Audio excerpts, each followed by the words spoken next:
Hello, welcome to my channel. Today I'm finally going to go over all the games that looked interesting to me during last month's showcases.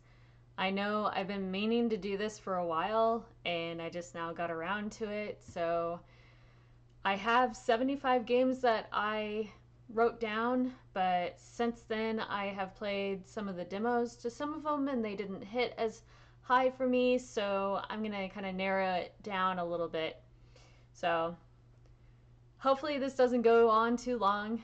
This is a collection of showcases from Summer Games Fest, so it's not just Summer Games Fest, but we also had the Mix Showcase, we had Wholesome Games, Future Games Show, State of Play, and Xbox, as well as a few others. I think there's only like one or two I did not watch, but all the main showcases and then some. So yeah, let's get into it. The first game that looked really interesting to me, this was shown at the State of Play, is Lumines Arise. I have never played a Lumines game in my life. I did not have a PSP even as a collector. I've never owned one. I do really like rhythm-based games, and it's from the creators of Tetris Effect, which for some reason I still have not played. I love Tetris, I love rhythm games, it looks amazing, but for some reason I have not started it. This looks very different from anything I've ever played.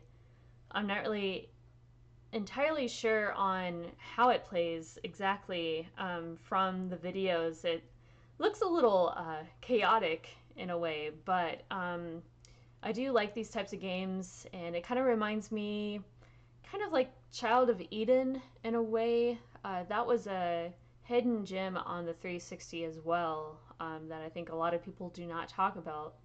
But it was a rhythm-based like shmup type game, and it kind of gives me similar vibes in a way. So super excited for that. Next game is Final Fantasy Tactics, the Ivalice Chronicles. I have not played Final Fantasy Tactics before, and people can say what they want about like remasters and remakes, but I think it's a good thing to be able to get new faces, new eyes, fresh takes on some of the older classics, and I think that's perfectly fine as long as you don't ruin it, you know? Like, I just, it's nice to be accessible, because a lot of those older games, not everybody likes to do emulation, you know? I'm not one of those types of people, and I don't have my old collection anymore. Unfortunately, I had to sell off a lot of it, so I'm always kind of hoping for remakes or remasters or even just ports of games on current gen. It just makes it a lot easier to play, and if they improve the graphics and the gameplay, even just a tiny bit, you know, make it a little bit easier to play these days, because a lot of them don't age as well as you would hope. But I'm definitely interested in playing Final Fantasy Tactics. I think it looks really cool. I haven't played a lot of tactics games in general. I did really like Fire Emblem, the Three Houses, and I think I need to dive into the genre a little bit more, because I do like strategy-based games. So I think that would work well for me. A game that I've been following for a while, Cairn. This is a climbing game where it's, and being a big fan of Jusant that came out several years ago by Don't Nod, this is a more realistic style of climbing game, and you really have to control all like her legs and her arms. You have to watch your stamina.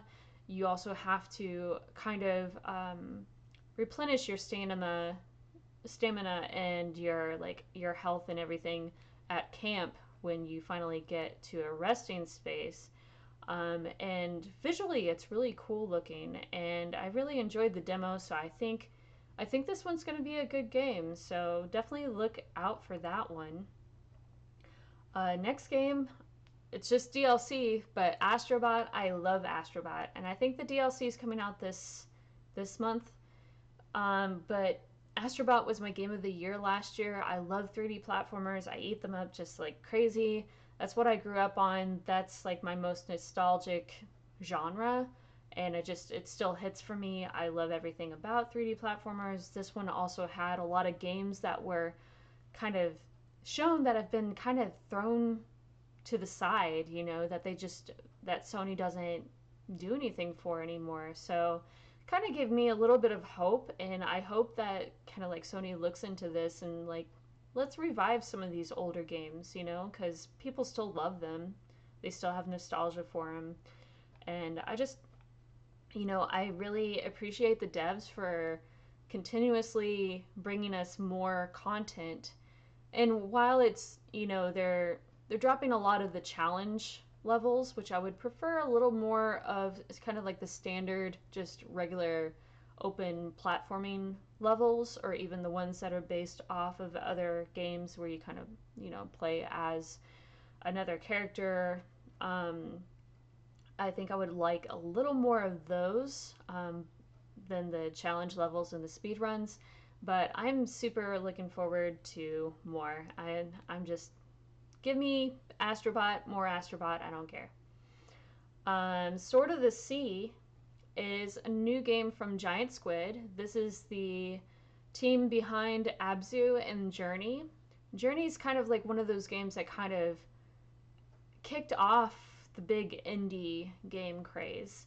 And I love Journey, but Abzu is just like one of my favorite games of all time. It's so relaxing, and Sword of the Sea just has more similar vibes to Abzu, I think. Well, I guess like a mixture of Abzu and Journey, I guess, if you will. I didn't really enjoy the path list for what I played, but Sword of the Sea, it's basically you're on this surfboard and you're going through different environments like sand dunes and all sorts of things, and you can grind on rails, and it just visually looks stunning, just like they always do. They always have a really good soundtrack, and it's just really relaxing. They're relatively shorter games, but I really like them for what they are. So I'm excited for Sword of the Sea. Then we have 007 First Light. I have not played a James Bond game since GameCube and PlayStation 2, but I used to love these games, and I still crave them. So it's good to see that we are finally getting a new one. I don't know how I feel about the look of James Bond. He looks kind of funny to me, but and hopefully IO does really well. I have not played any Hitman games, so I cannot say they are on my kind of backlog list of games to play because I think I would really enjoy them. But IO Interactive had a terrible showcase. They had a lot of technical difficulties, and I know that Mind's Eye did not get well received. So hopefully First Light is good. I'm going to be a little skeptical, but we will see how it goes. Mouse PI for Hire. This one I've been following for a while as well. This is an indie game where it's basically like Steamboat Mickey meets Doom. And it looks really fun, and I love the art style. I love the cartoons like from that era, kind of like Cuphead and stuff like that. I think they're really charming, you know, in a sense. And I really like the vibes. I love the music of that era, and it's really cool. So be on the lookout for that one for sure. Mafia: The Old Country. And I think the Old Country, I think it got revealed not at the last Game Awards, but the previous one. Because, 2023 Game Awards in December announced the Old Country, and I was like, this looks really cool. And then I thought about it, and I'm like, maybe I should play through the Mafia series. So last year I played Mafia Definitive Edition, which is the remake of the first game. And I was like blown away that like this game is actually really good. I mean, it's not like a 9. I'd say it's probably like an 8.5 out of 10, but like it's amazing. I really enjoyed my time with that game. And so I also played Mafia 2 last month, Mafia 2 did not get the same treatment, so it kind of felt a little bit backwards, and I didn't enjoy the story as much. But I was still craving Mafia, and I rarely ever do this where I play like games in a series back to back, but I ended up playing Mafia 3. I started it last week, and I'm enjoying the story so far. Some of the load times are really atrocious. But other than that, it's pretty decent. I think a lot of people have some problems with it, but I'm not far enough in to really say anything. I do like the story more than 2 so far, so we shall see with that. The next game is actually DLC, and I'm really excited for it. Indiana Jones and the Great Circle and this Order of Giants. I almost said the Circle of Giants. But I was really surprised that I really loved Indiana Jones a lot. Like, I never got into Indiana Jones. I only watched like the first movie, and playing through this made me realize that I really just need to go back and watch all of the movies. And I love Harrison Ford. I mean, you know, two movies he's in are like two of my favorite movies of all time. Blade Runner and Empire Strikes Back. So you would think that I would love Indiana Jones, but I just never got into it. It's not like that I don't like it. It's just, yeah. But anyway, Troy Baker does an amazing job as Harrison Ford, and I really thought the game was really fun. It's well paced and just a fun time to play through. So definitely recommend that if you have not checked that out for sure. And let's see, Mixtape was another game. I guess I really love Life is Strange. I've been a Life is Strange fan since the first one. Double Exposure did not hit very well for me, and also Lost Records I could not get into. So kind of hoping that Mixtape fills that gap, fills that void, you know? Like, I know that it's a completely different style of game. It just has similar vibes, you know, like teenagers, you know, coming of age story. But I think this one, it's from the creators of Artful Escape, which I have not played, but a lot of people have said really good things about. And I think all of the sequences kind of come together to form this mixtape. So they're kind of played out as like music videos, from what I understand, which sounds really, really cool. But everybody who played this at Summer Game Fest said this was their game of the show, the game that like the demo like blew them away. So definitely on the lookout for that. And I mean, it was already on my radar, but I was kind of like, I don't know, you know, if it'll be good or not, because I've been kind of burnt out on the Life is Strange games lately. So, but this looks like it's gonna hit really, really high. So, next game is Resident Evil Requiem. I admittedly am not a big Capcom or like horror game fan. I love horror in books and movies, but for some reason, games is just kind of hit or miss. I think it's just kind of a little too tense. Playing behind the character makes it scarier, and I just, you know, movies and books don't really faze me at all, but like the games are just, I don't know, on a different level.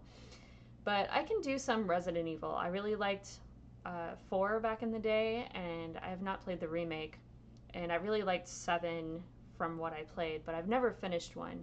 But I think I could actually get into the series. I like zombies. Zombies I can tolerate, you know, a little bit more than some other things.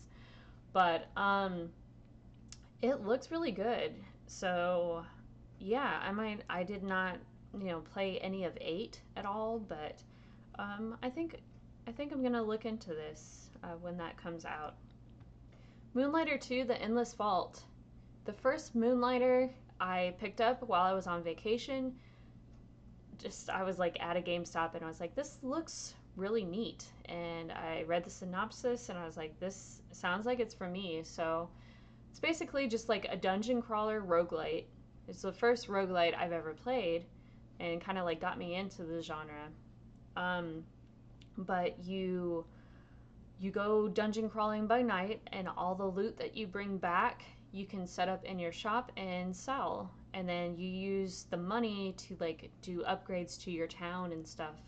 And it's just really cool. Moonlighter 2, they've changed it to 3D. It was originally 2D and had kind of like a unique art style, and they've kind of completely changed that. And the way you run your shops is a little bit different, and I'm not sure if it's going to hit for me or not. So I'm a little skeptical on it because I really like the first one a lot. The 3D style doesn't bother me at all. I do like it. But the demo kind of left me kind of not as excited as I was for it, but we will see how it ends up being. TOEM 2. The first TOEM was really cute. Black and white adventure game where you have all these quests given to you from multiple characters, and you've got to go and take pictures of things, and it's kind of like almost like hidden objects also. So, I mean, everything's black and white, so it's a little bit harder to see things, but you may have somebody like, you know, saying they saw like a cat somewhere, and you got to go find this cat, take a picture of it, bring the picture back, and then let's just fill out these quests and checklists for people. So yeah, it's pretty cool, and I think some people did some hands-on on TOEM 2 at Summer Game Fest, and they really liked it. So yeah, on the lookout for that one too.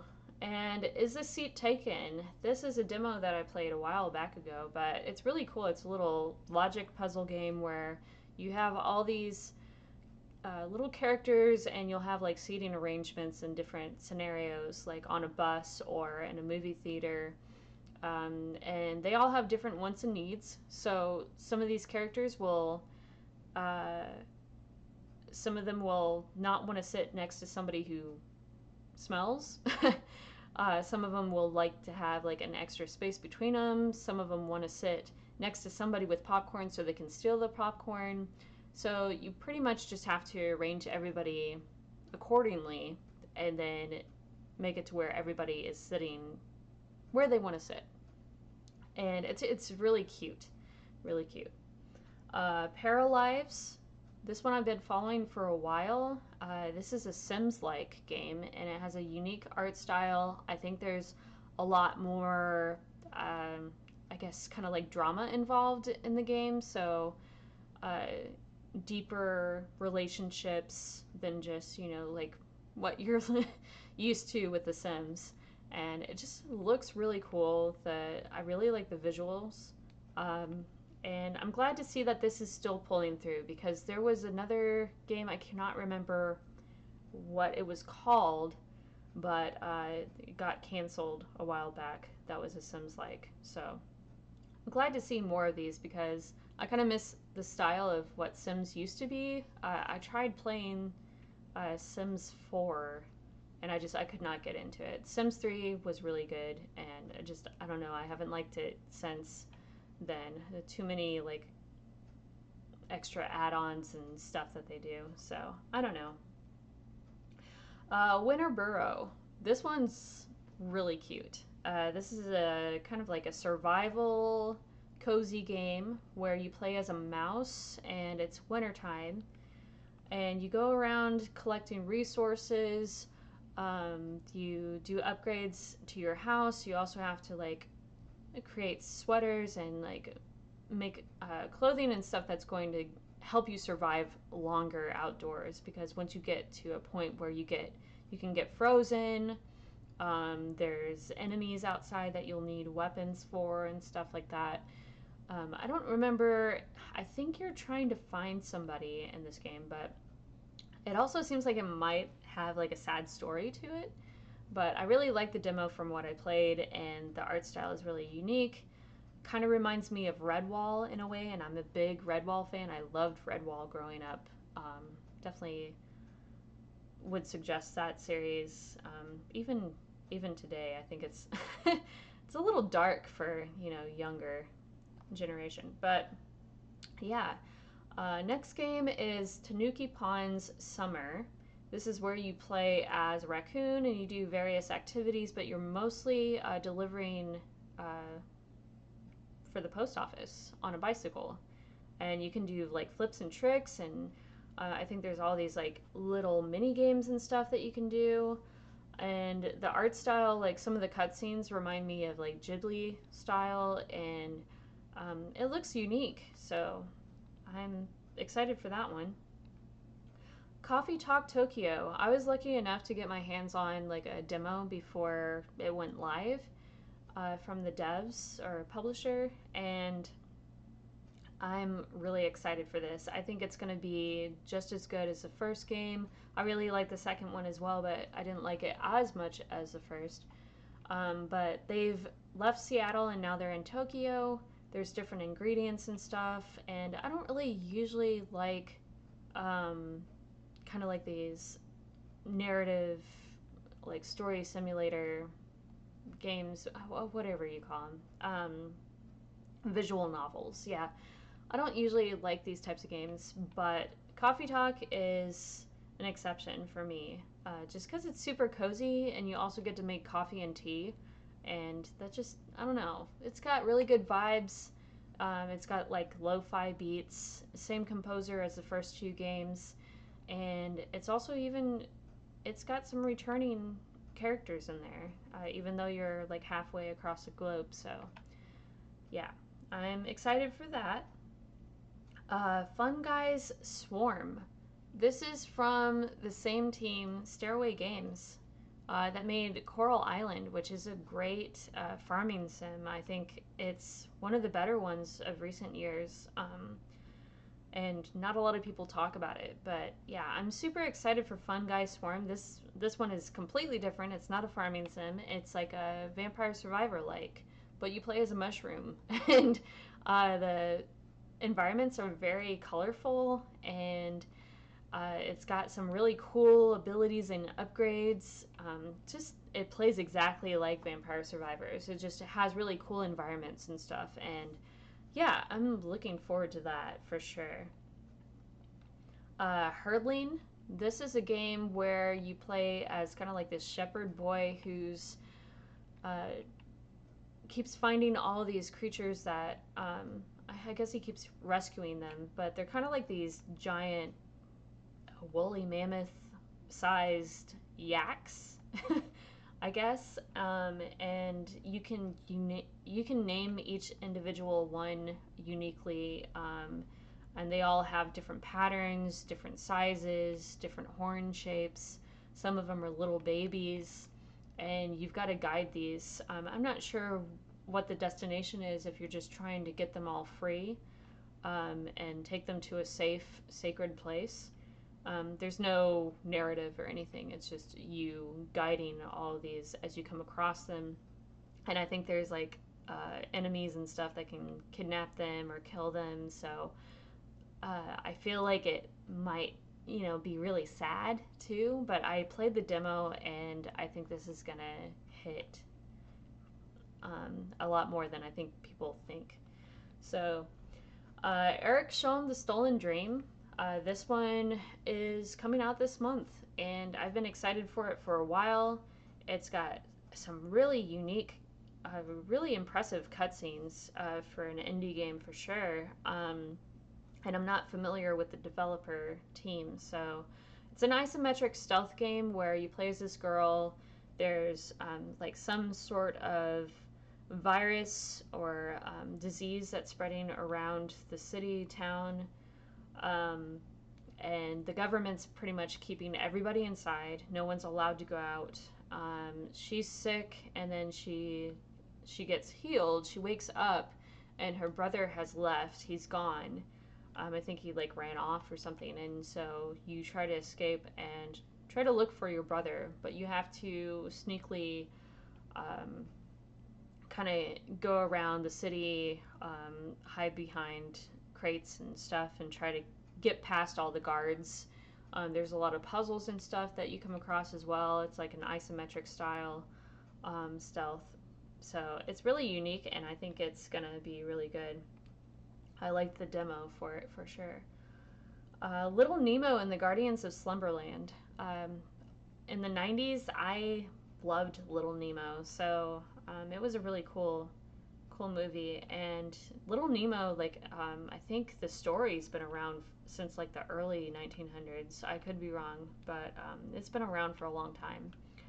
And this is a Metroidvania, which I'm not really good at Metroidvanias. I'm not good at like 2D platformers, and because of that, I've just never gotten into the genre. There's not been any that have really hit for me, and I've been meaning lately. I really want to dive into more 2D platformers and more Metroidvanias and try to get into the genre because a lot of them really look beautiful. Like, Prince of Persia: The Lost Crown. You have Ori and the Blind Forest. Um, Not a Metroidvania, but I did play Rayman Legends recently, and even though I struggled, I made it through on stream.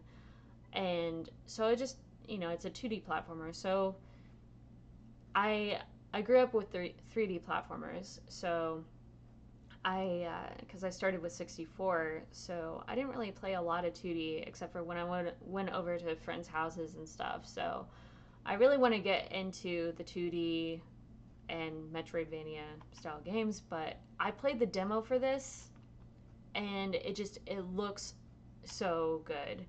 It's super colorful.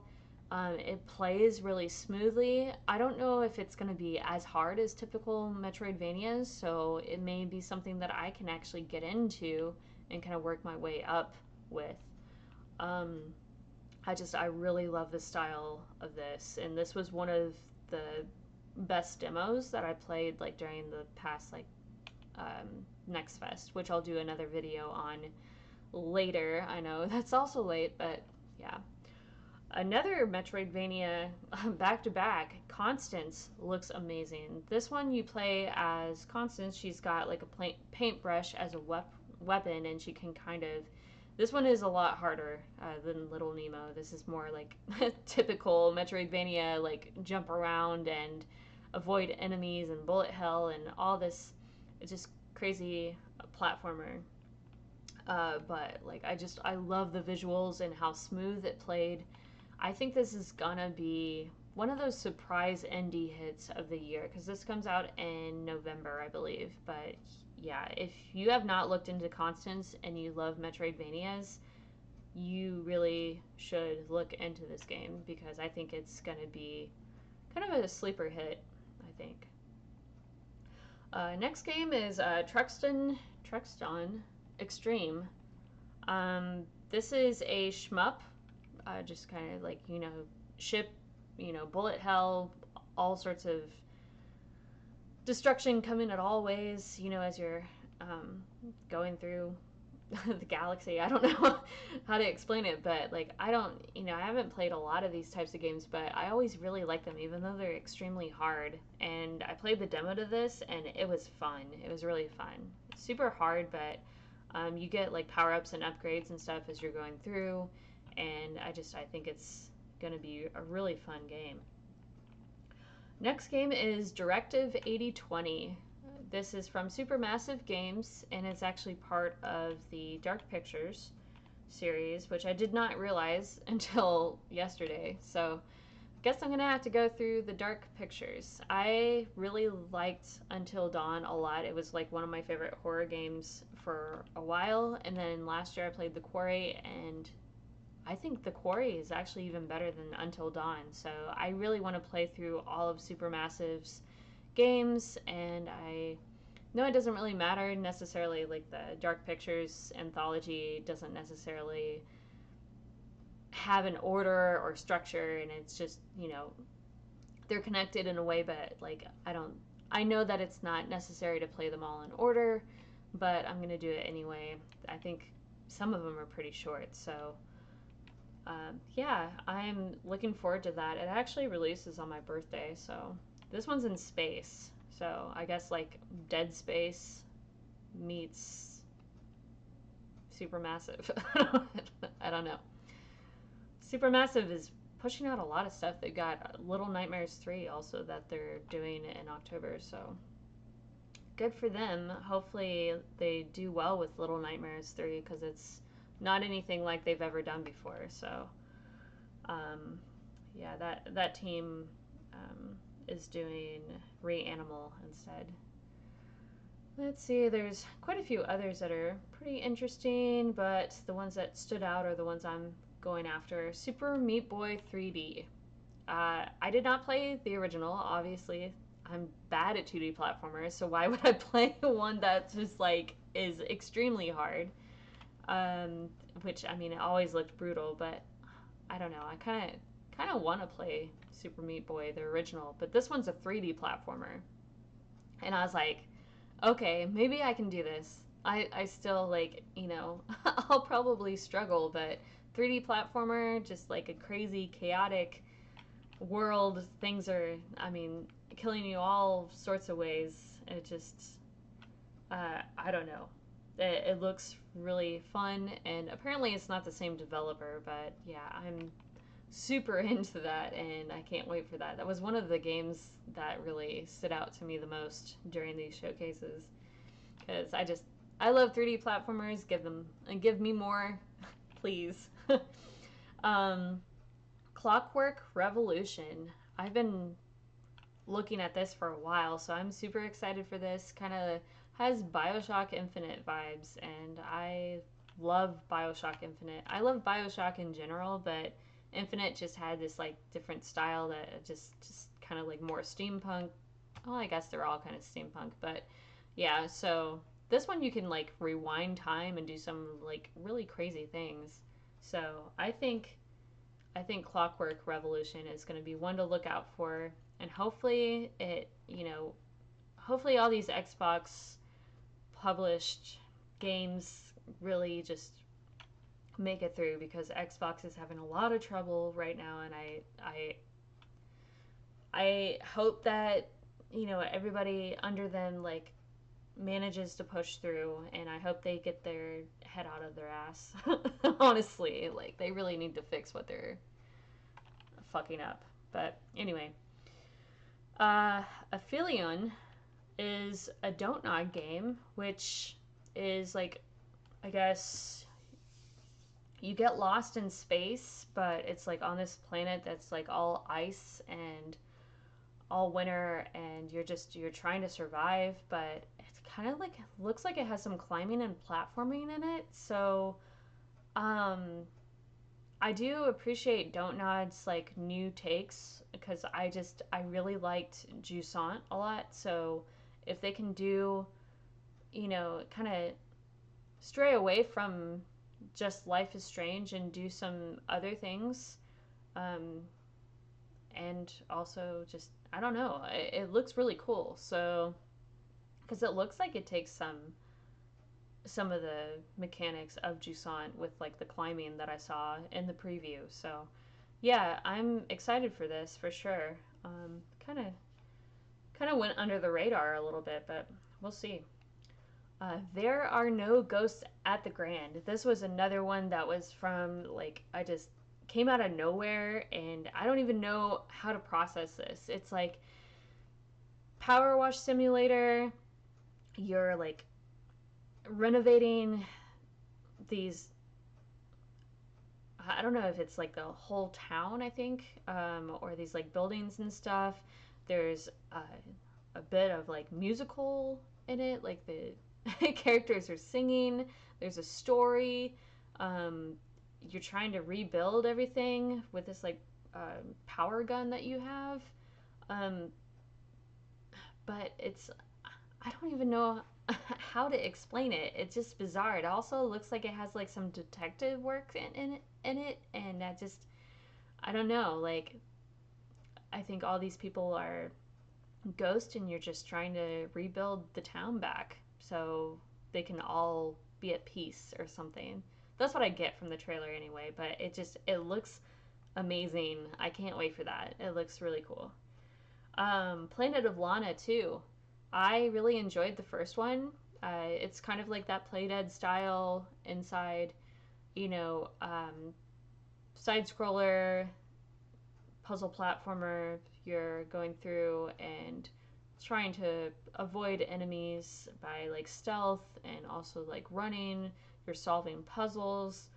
And I really like the environment of Planet of Lana. It's very colorful compared to a lot of like Playdead style games, but um, I didn't like it as much as a Playdead game, but I did really enjoy it. I think it's really good, and the sequel looks like it has some underwater levels, which is going to be really interesting because puzzle platformer and underwater style.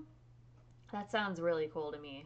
It looks cool, so definitely I will be playing that one. Um, Keeper. This is from Double Fine. You play as a lighthouse. It's like an action adventure game, whereas you play as a lighthouse and you're trying to like get through the world, and it looks really unique and interesting. Double Fine did Psychonauts and stuff. They have a really unique, almost kind of like a Burton type style to their games, and I think this one's going to be a good hit because Double Fine, I think they always hit in like the upper 80 range on like Metacritic, OpenCritic. So yeah, definitely on the lookout for that. I did draft it for my fantasy critic because I just have a feeling that that one's gonna do really well, and it looks unique. I like weird and unique games, so. A week in the life of Asocial Giraffe. This one is so cute. I played the demo. You play as this giraffe and you're trying to avoid any kind of social situation. So you have all these different scenarios, like there'll be an elevator and you've got to figure out a way to get on the elevator solo without anybody else coming in. Because once you get into conversation on accident with these people, they'll start talking and talking and talking, and then more will start talking, and then his head blows up. So, game over. So it's adorable, and yeah, I can't wait for that. It's just like a point and click game, but and I'm sure it's probably going to be one of those shorter games, but I really like the demo on that. This was a surprise to me. I had no idea that this was going to come around, but Call of the Elder Gods. So Call of the Sea is a hidden gem indie. I don't remember when it came out, but kind of had like that Lovecraftian style, almost like had like Shape of Water vibes and BioShock, and then kind of like a narrative puzzle game, and it was really interesting. And so seeing that it's actually getting a sequel is really, that made me really happy because I did not expect that at all. And I'm not really sure what the vibes are going to be in the sequel, but it looks like it still has like that Lovecraftian style to it. So highly recommend checking out Call of the Sea if you haven't. I want to say it's fairly cheap, and it may still be on PS Plus, Game Pass. I'm not sure. I played it on one of the two at one point, so definitely look into that and look out for the sequel. Persona 4 Revival. I didn't play through Persona 4 until 2020, and I played through this game in a month. I don't put 100 hours into a game in a month's time. Like, I can hardly ever do like 30 hours in a month. So that says something there. Like, I was really engaged with this. It's my second favorite Persona game. I really liked what they did with Persona 3, even though I think that like Persona 3 didn't age as well as 4 did. I think 4 getting a remake makes sense, and I think it's gonna do really well. It seemed like it was really early footage, so I don't think they've done all too much on it just yet, and we may have to wait a while for it, but I am excited. And hopefully we get Persona 6 soon. Yeah, but next one from RGG, Stranger Than Heaven. This is the team that did Yakuza Like a Dragon, and it's set in the 1910s. It looks really cool. I don't know. I've gotten different vibes and different like things. Like it, you know, looks like, you know, it's just a beat 'em up game, which typically I'm not into, but I've liked what I've played of Yakuza so far. I'm on the third one. I'm still making my way through. It's going to take me a while because some of these games are pretty lengthy, but I've been meaning to play through the series entirely and get caught up, but they keep releasing games every year, so it's going to make it really hard. But this one looks really cool. I like the style. I like the era. It just looks different.